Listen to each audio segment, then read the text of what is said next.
Hello দর্শক, আসসালামু আলাইকুম। আরেকটি রেসিপি নিয়ে হাজির হলাম আপনাদের মাঝে। আমার আজকের রেসিপিটি হচ্ছে চিংড়ি দিয়ে কচুরলতি।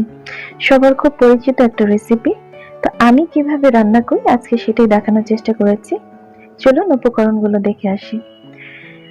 এখানে 1 কেজি কচুরলতি ধুয়ে ভালো করে পরিষ্কার করে কেটে নিয়েছি কিছু চিংড়ি মাছ ভালো করে ধুয়ে পরিষ্কার করে নিয়েছি। এখানে সবগুলো উপকরণ একে একে লিখে দিয়েছি, আমি পরে রান্নার সময় বলে দিব পরিমাপগুলো। এখানে নিয়েছি 1 কাপ পেঁয়াজ কুচি। এবার চলুন রান্নায় চলে যাই। চুলায় একটি হাঁড়ি বসিয়ে দিয়েছি, এর মধ্যে দিয়ে দিচ্ছি পরিমাণ মতো তেল। তেলটাকে একটু গরম হতে দিতে হবে।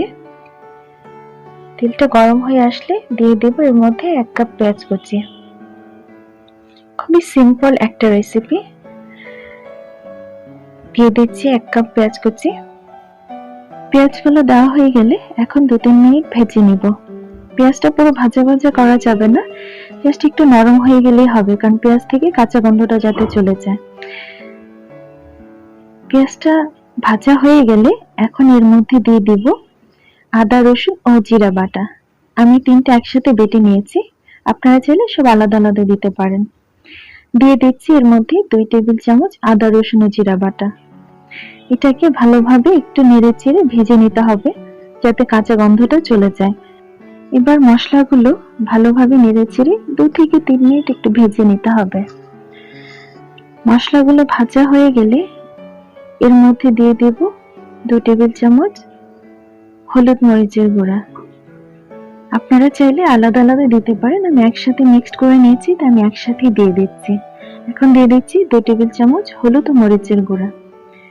তো ভালোভাবে নেড়েচেড়ে মিশিয়ে নিতে হবে। মশলাগুলো ভালোভাবে মেশানো হয়ে গেলে এবার দেব সামান্য পরিমাণ পানি। পানিটা কষানোর জন্য দিতে হবে যাতে মশলা থেকে কাঁচা গন্ধ ভাবটা চলে যায় আর ভালোভাবে কষানো হয়ে যায়। এখন ঢাকনাটা ঢেকে দেব 5 মিনিটের জন্য। 5 মিনিট হয়ে গেলে এবার ঢাকনা তুলে মশলাটাকে নেড়েচেড়ে আবার একটু ভালোভাবে ভেজে নিতে হবে। পেঁয়াজের উপর তেলটা উঠে গেলে বোঝা যাবে যে মশলাটা ভালোভাবে কষানো হয়ে গেছে। এখন মশলাগুলো কষানো হয়ে গেলে এবার এর মধ্যে দিয়ে দেব ধুয়ে রাখা চিংড়ি মাছগুলো। দিয়ে দিচ্ছি চিংড়ি মাছগুলো। চিংড়ি মাছগুলো ভালোভাবে ভেজে নিতে হবে মশলার মধ্যে। মাছটাকে ভালোভাবে নেড়েচেড়ে মশলার সাথে মিশিয়ে নিতে হবে। এবার দিয়ে দেব স্বাদ মতো লবণ। লবণটা যার যার স্বাদ অনুযায়ী দেবেন। লবণটা দেওয়া হয়ে গেলে এবার ভালোভাবে নেড়েচেড়ে মিশিয়ে একটু ভেজে নেব। মাছটাকে মশলার সাথে নেড়েচেড়ে ভালোভাবে কষিয়ে নিতে হবে। ভালোভাবে কষিয়ে নিয়ে মাছগুলো ভালোভাবে নেড়েচেড়ে কষানো হয়ে গেলে এখন ঢাকনা দিয়ে ঢেকে দেব মাছগুলো সেদ্ধ হওয়ার জন্য 8 থেকে 10 মিনিট। এখন ঢাকনা তুলে একটু নেড়েচেড়ে এর মধ্যে দিয়ে দেব 8 থেকে 10টা কাঁচামরিচ। মরিচগুলো আমি এক মাথা দিয়ে ফালি করে নিয়েছি। কাঁচামরিচগুলো দিয়ে একটু নেড়েচেড়ে এখন ঢাকনা দিয়ে দেব আবার মাছগুলো ভালোভাবে সেদ্ধ হওয়ার জন্য। 8 থেকে 10 মিনিট পর এবার ভালোভাবে নেড়েচেড়ে একটু কষিয়ে নিয়ে এখন দিয়ে দেব কচুরলতিগুলো। এখানে 1 কেজি কচুরলতি নিয়েছি আমি।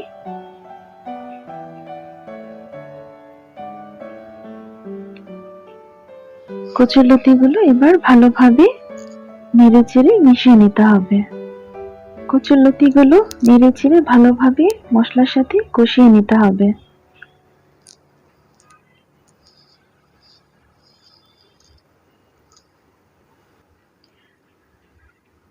ভালোভাবে নেড়েচেড়ে কষানো হয়ে গেলে এবার ঢাকনা দিয়ে ঢেকে দেব কচুরলতিটা ভালোভাবে সেদ্ধ হওয়ার জন্য। ঢাকনা দিয়ে ঢেকে এটা মৃদু আঁচে রান্না করতে হবে 15 থেকে 20 মিনিট। দর্শক, এখানে আমি মাঝখানে হাফ কাপ পানি দিয়েছিলাম, এটা স্কিপ হয়ে গেছে। আপনারা হাফ কাপ পানি দিয়ে দিবেন লতিটা সিদ্ধ হওয়ার জন্য। আমি আবারও ঢেকে দিচ্ছি। মাঝে মাঝে ঢাকনা তুলে একটু নেড়ে দিতে হবে। ভালোভাবে নেড়ে চেড়ে এবার আবারও ঢেকে দেব। দেখে নিচ্ছি আমার কচুলতিটা সেদ্ধ হয়েছে কিনা। এখন আরেকটু সেদ্ধ হওয়ার বাকি আছে, তা আমি আবারও ঢেকে দিচ্ছি।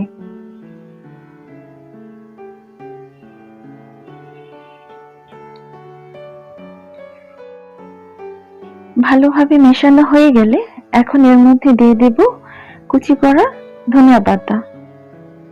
ধনিয়া পাতা দিলে পরে এটার ফ্লেভারটা অনেক ভালো আসে, আপনারা চেষ্টা করবেন দেওয়ার জন্য। দিয়ে দিচ্ছি কুচি করা ধনিয়া পাতাগুলো। এখন ধনিয়া পাতাটা দিয়ে আবারও ঢেকে দেব 2-3 মিনিট। ধনিয়া পাতাগুলো দেওয়া হয়ে গেছে, এখন এবার ঢেকে দেব 2-3 মিনিটের জন্য।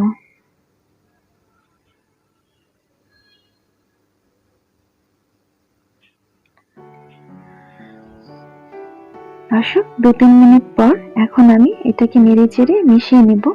ধনিয়া পাতাটার ফ্লেভারটা যেন পুরোপুরি কচুলতির সাথে মিশে যায়, এর জন্য ভালোভাবে মিশিয়ে নিচ্ছি। হয়ে গেছে আমার কচুলতি রান্না করা। খুব সহজ একটা রেসিপি। এখন আমি পরিবেশন করে দেখাচ্ছি। তৈরি হয়ে গেল আমার চিংড়ি দিয়ে কচুলতি রেসিপি। আমার রেসিপিটা যদি আপনাদের ভালো লেগে থাকে অবশ্যই আমার চ্যানেলটাকে সাবস্ক্রাইব করবেন এবং একটা লাইক দিবেন।